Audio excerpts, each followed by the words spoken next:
Hey, what is up, you guys? I'm James Reptiles. Today we're just gonna go through everything in the reptile room. I'm gonna give a general update. We recently hit 500 subscribers, so I know a bunch of people here are new. The goal is to hit 1,000 by the beginning of June. It's December right now. I know we can do that. I'm pretty sure we're on track to do that. So I'm gonna try to post a little bit more, try to keep up on Instagram and all that stuff. But I want to start with stuff I don't want to say no one cares about. The stuff no one cares about, to leave, the leopards and the cresteds towards the end, the stuff that's really exciting.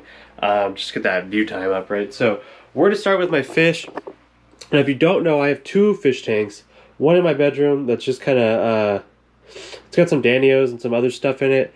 And it's kind of decoration, but if I need to, it's there to put baby fish in. Now, I have 3 female black Moscows and 2 male. I had 5 females and 2 of them didn't make it, which I kind of was expecting. That's why I got extra. I'm not a fish expert, and I try my best, right? So I have a couple different live plants. This one, this one, this one, and those tall guys in the back. And I do have 4 bristlenose, 2 albino, a longfin albino, and an adult female normal. So hopefully those will breed at some point. I have the snails. I don't sell the snails. I don't really have a place to sell the snails. But the black Moscows are breeding. Look, there's a couple generations of babies in there. And hopefully eventually I'll be able to sell these to either a local pet store or post them on Facebook or something like that. And, get 30 bucks here, 30 bucks there. And get, another little income source going. The more income sources, the more I can grow certain ones. The less I can work my normal job, and the more I can start, working just with the animals, right? Do more videos and all that. In terms of mealworms, leopard geckos are cooling right now. Actually not eating. I cooled the rack today, which is awesome, because I was just at the point where I couldn't keep up feeding them all, and I would have to buy mealworms, what I'm trying not to do, because if you guys remember, I was buying $60 worth of mealworms a week, which was about 10% of my income. I was spending 10% of my income on worms every week, which is just crazy. So I've been breeding them. Here are all the beetles. You can see them all over this carrot. And maybe eventually I'll start a third. Wow, this one's got way more than this one. Or does it? I don't know. I can never tell. Yeah, so I just come in, I pick all the pupa out. I let these guys pupate, like this guy's pupa. And what I'll do is I'll put the pupa in this drawer of pupa, and I check the pupa drawer. And I take the beetles out, put them in here, and they lay eggs, and I move them down. And the worms grow out. And eventually, I feed off. Now, that saves me money. Not everything has to make money, right? Some things just save money. Down here, we come to the Dubia bin. Something I want to do for this, and I think before I go and spend any money, I'm going to sell some to make some money. That way, I'm not spending my own money. I'm spending Dubia money. But I have this heater now. I keep the room around 70.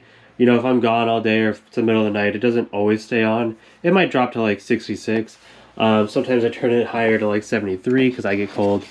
But there's definitely some Dubia in here. And now I come in here and I look, and it doesn't look like a lot. I just went on this side, and I don't know if that's because the heater's on this side, but this side has way more in it. But I was just shaking it around. One thing I want to do, like I was saying, I have a surge protector back there, a power strip. I want to plug in a small thermostat with a heat pad, slap it to the side of this, and keep, a side of this around 90 degrees. I think that would help the Dubia breed really fast. And then, of course, we can just turn it off in the summer. But that'll help out a lot. And then the Dubia start breeding, and that'll just help everything out. Dubia breeding can make, tons of money. This tub could probably make me like $50 to $60 a month. Isopods, we're down to 4. I'm probably going to keep some of these. I say that, but then, every couple months you have to reset them with like new substrate, and doing that's the whole thing. It costs a lot of money. So I don't know if I'm going to keep those. These are the last ones. I'm going to probably post the dairy cows up for sale soon. I got dairy cows, powder orange, and dwarf whites. If you're in the area and you want a colony, I can even ship a colony to you. I have them. I'll give you a good deal because I'm just trying to get rid of them. In terms of snakes, all the snakes are doing great. you know, I'm not feeding them right now. Probably I'll feed the blues because I'm not going to cool the blues. But the corns, probably this week, are going to get a deep clean. And they're going to be put possibly in the living room where it's a lot colder. It's more like 65 to 60 in the living room. I know last year we put them in a garage. I just get really nervous putting them in the garage because it's actually really cold out there. But we have that palmetto corn snake, which is doing great. Already ate once for me. I tried to feed it a second time, like 4 days later, and it wasn't interested, which is fine. I just know if I keep trying, eventually get really hooked on food, and it'll grow like a weed, and we'll get a male for it, and that'll be awesome. Some babies left. We have sold, I probably sold like a third of the babies, and I really want to sell these. So if you guys are interested in baby corn snakes that are reverse Okeetees, I'm definitely down to giving you guys a good deal. I'm just getting tired of feeding them at this point. But on to the meat and potatoes, the leopards and the crusteds. Now, the crested geckos, oddly enough, I got a pair of eggs the other day. So I've got a couple crested gecko eggs right here, a little moldy, a single gargoyle egg, and then this pair of eggs just from the other day. One looks good, one looks iffy. So we'll see. And then if you come down here, they took a giant poop on the glass. So that egg is actually from my Dalmatian group up here. So I have a really awesome female I added. So this next year, I expect to make way better Dalmatians. What I did is I had a really good male, and I had 3 females. I took out the worst female, who didn't even have that many spots, and replaced her with one that had a lot of spots. So I should theoretically produce ones with way better spots. The quad stripe group, I have some growing up. They're not going to be ready this season. Crested geckos take a little bit longer. So expect 2023 season to have lots of awesome quad stripe babies. And again, the lily white did breed at the end of this last year. I got a couple clutches from her, but she's going to breed a lot more this year because she's definitely chunky and up to size. So I'm hoping and expecting a lot more babies from her, and I do have a holdback which will be ready in 2023. Gargoyles, they're doing their same thing. I'm hoping they're going to lay some good clutches this year. They did this last year, and I just want to repeat that. I do need to hold some back. I didn't last year. If that egg hatches out and isn't ugly at all, I'm going to keep it and grow it up and hopefully get another female. Let me move this bag of aspen. So I'm cleaning the snakes this week. I need more aspen. And we'll look at the leopard geckos, right?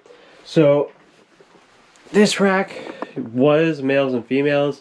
What I did this year is I took all the males out and made it just females because the tubs are taller, so the females, it gives them room to dig in a moist hide. And I put the males in this rack. This is the same footprint, it's just not as taller. All of these tags are for sale on the website and on MorphMarket. And then I went ahead and I relabeled all the new projects for this year. I really need to take a picture of this because last year I'm selling geckos and they're like, oh, what's the parent information? What's the grandparents? And I'm like, well, I know the parents because I see the project, but I don't always know the grandparents because now the projects are different. So I can't just look at the project and see, oh, it was these two. But we're going to have a lot more visual eclipses that are either Black Knights or Black Knight outcrosses. Some more Tangerine Tornadoes. We're going to have the Blood Bells and the Radars, which are beautiful, beautiful Radars. And we're going to have Apex to some killer Black Knights. Apex is going to breed to, let's see if I can find him. Apex is going to breed to this gecko, which is a Super Snow Eclipse. Don't pop your head out. This gecko, which is super crazy. It looks just like Apex. And then I have another Black Knight. I think, not that one. It's got to be this one. Or don't. No, it's this one. It's this one.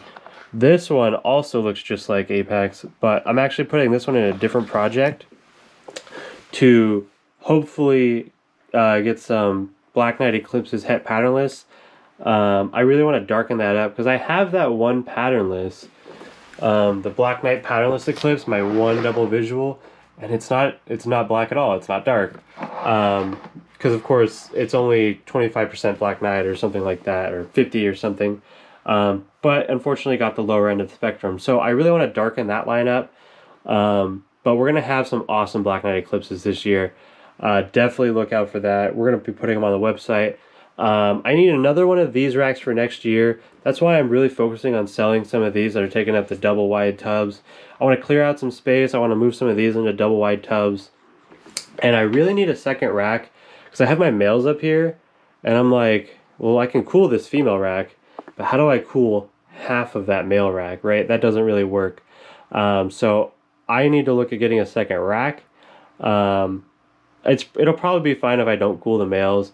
Honestly, what I could do is I could take them out and put them into little shoebox tubs and just keep them at room temperature. That's pretty much what these are at. It's set to 70, but you know, that's going to be pretty much room temperature is. So I might end up doing that. I'm sure at some point I'll get nervous that they're not going to breed if I don't cool them properly. And I will do that because leopards make me a lot of money. They're my main source. And I really want to make sure they do good. So that's kind of a quick rundown. Here, let me move you guys. That's kind of a quick rundown of everything that's going on in the reptile room. Like I said, we do have the website up and going. It's nothing crazy, but it is there if you guys want to look at it. I know some people have said, oh, it's cool, it's whatever. I've looked at animals on it. All the same animals are on MorphMarket, except I put Dubia and mealworm beetles on the website. So if you're interested in starting your own mealworm colony, I can definitely hook you guys up with that. But like I said, we need another rack. I need a thermostat for that big incubator over there. And yeah, hopefully I'll start working less at my other job as I make more money here. I'll be able to take more days off, and you know, we'll just put more money. And the more days I can take off, the more videos I can make, potentially more money I can make. And it's a cycle, right? Eventually, I want to have this be my main job, and you know, put some money into my investment account, be able to retire early, all that fun stuff. So that's gonna be it for today's video. It's just me going over everything, and in my head I'm like, no one cares about this. This is the same shit every day. But it's not, because you guys don't see it every day. I see it every day because I'm in here every day working for hours. But yeah, I'm gonna go clean snake poop, and hopefully you guys enjoy this video. Peace out. Like, comment, subscribe, all that fun stuff. Have a good day. Alright, so we are currently editing the Fresno Expo video where I opened the first 4 packs of these Predator Reptile trading cards.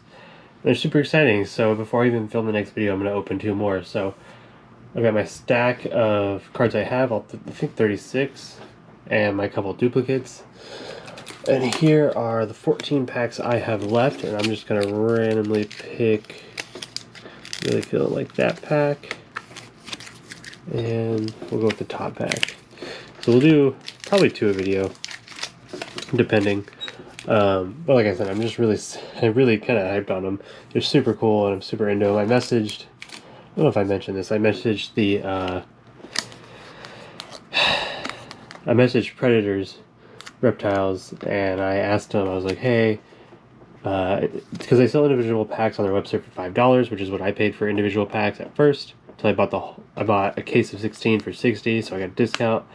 So I hit him up, I was like, hey, I'd like to buy a case for me, can I get a discount? And then I also said, hey, I want to sell these at my booth at the shows, and then also if they had a spreadsheet that said like all the animals and their number, because that'd be cool to have like a list to go off of, right? So we're going to open up 2 more, and we'll see if we get anything cool. I'm sure we'll get new ones. Like I said, we got 36 so far. There's still a lot of new ones to get. So definitely a new one there. That one I think we have. So if I think we have it, I'm going to set it aside. A lychee, that's kind of cool.